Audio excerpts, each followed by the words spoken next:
Ayon dito sa ating latest satellite image, sa kasalukuyan ay nasa 1,170 kilometers itong si Bagyong Goryo east ng extreme northern Luzon. Ito ay may international name na Podul na galing sa South Korea na ang ibig sabihin ay willow tree o isang uri ng puno.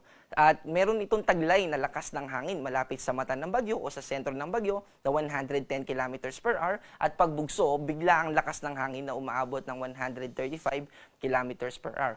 Gumagalaw ito pa westward o pakanluran sa bilis na 25 kilometers per hour. May kabilisan po ito dahil masasabi natin na mabagal yung galaw ng bagyo kapag ito ay 10 kilometers per hour or mas mababa pa. At dahil sa bilis ng paggalaw niya ay by Wednesday ay nasa labas na ito ng Philippine Area of Responsibility. Wednesday night po. At Wednesday, during daytime naman, ito ay pinakamalapit sa ating bansa. Samantala, wala naman itong direktang epekto na idudulot sa anumang parte ng ating bansa. Kapag sinabi po natin na direktang epekto, ibig sabihin, yung kaulapan at yung lakas ng hangin na associated directly dito sa bagyong Sigoryo o anumang bagyo na minomonitor natin ay nakakaapekto sa anumang parte ng ating bansa. Pero dahil may kalayuan ito, ay wala itong direktang epekto. At wala rin naman itong magiging direktang epekto.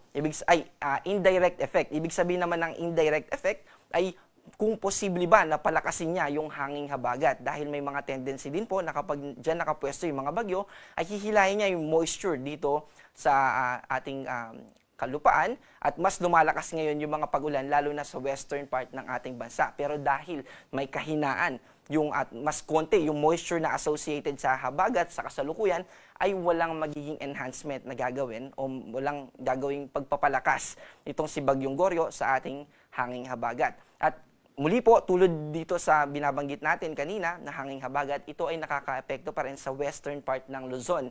Kasama yung Palawan, Occidental Mindoro, Ilocos Region, Zambales, Bataan, kasama yung Metro Manila. Pero dahil mahina yung epekto ng southwest monsoon, ay nagiging partly cloudy. To cloudy skies, ibig sabihin maaliwalas pa rin yung ating kalangitan at nananatiling mababa yung tsansa ng mga pag-ulan kahit naaapektuhan tayo ng habagat. At kung isa-summarize natin, throughout the Philippines, sa buong bansa natin ay partly cloudy to cloudy skies. Ibig sabihin ay maaliwalas yung ating magiging panahon at mababa yung tsansa ng pag-ulan. Kung sakali man naulan, ito ay dadalhin ng mga localized thunderstorm. Ito yung panandaliang pag-ulan lamang at ito ay tumatagal ng minuto hanggang 1 oras. Kapag umabot ng 2 hours, may katagalan na iyon. Ibig sabihin nun ay well-developed na yung mga kaulapan na nagdala ng ating yung na associated dun sa thunderstorm na iyon. Dito sa ating forecast track, para dito kay Bagyong Goryo, meron pa ring posibilidad na mas lumakas ito sa susunod na 12 hours from severe tropical storm to typhoon category.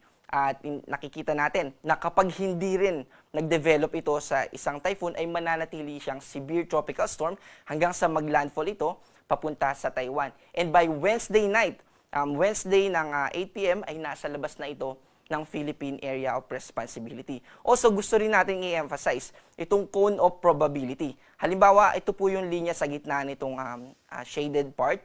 Ito yung gitna na ito yung ibig sabihin, dun pinaka, base sa ating weather model at sa ating tropical cyclone group dito sa Pag-asa, ito yung pinakamataas na tsansa na tatahakin ng bagyo.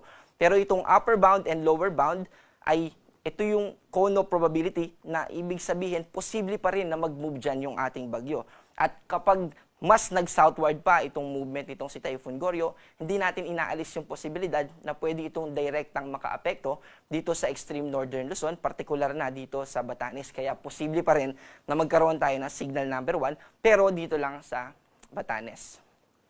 Para sa ating forecast bukas, dito sa Luzon, throughout Luzon ay mananatili pa rin yung ganitong weather na nararanasan natin sa kasalukuyan.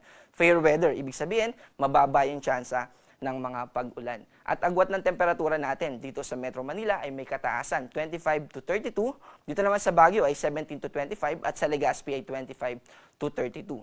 Dito naman sa Palawan, ganun din dito sa Visayas at Mindanao, mananatili din na maaliwalas ang ating kalangitan. Bukas, mababa pa rin yung tsansa ng mga pag-ulan.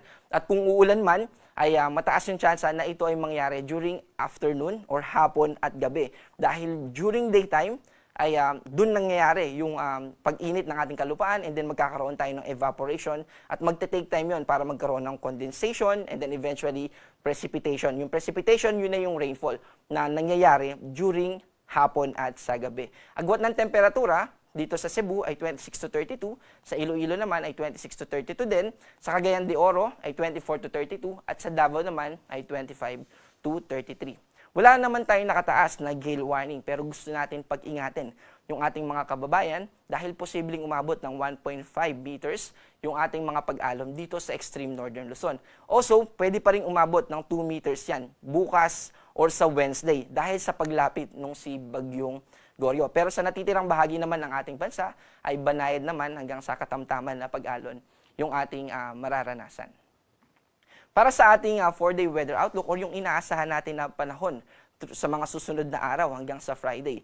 Bukas ay asahan natin na magiging fair pa rin o magiging maaliwalas pa rin ang ating kalangitan at mananatiling mababa yung tsansa ng mga pag-ulan. Pero by Wednesday, sa paglapit nitong si Bagyong Goryo, ay hindi natin inaalis yung posibilidad na magkaroon tayo ng mga pag-ulan dito sa extreme northern Luzon. Also, by Wednesday din, ay mas lalakas yung impluensya o yung epekto nitong habagat. Kaya magiging cloudy. Ibig sabihin, mas tataas yung tsansa ng mga pag-ulan dito sa buong Visayas, ganun din dito sa Palawan, at ganun din dito sa western part ng Mindanao. Particular na dito sa Zamboanga Peninsula, kasama dyan yung Basilan, Sulu at yung Tawi-Tawi. And by Thursday to Friday, ay posible pa rin na makaranas tayo ng mga pag-ulan dito sa extreme northern Luzon, associated pa rin kay typhoon o kay Bagyong Goryo. Pero dito, yung habagat naman, no, ay pwede nang umabot at makaapekto dito sa Calabarzon, Mimaropa, ganun din dito sa Bicol region.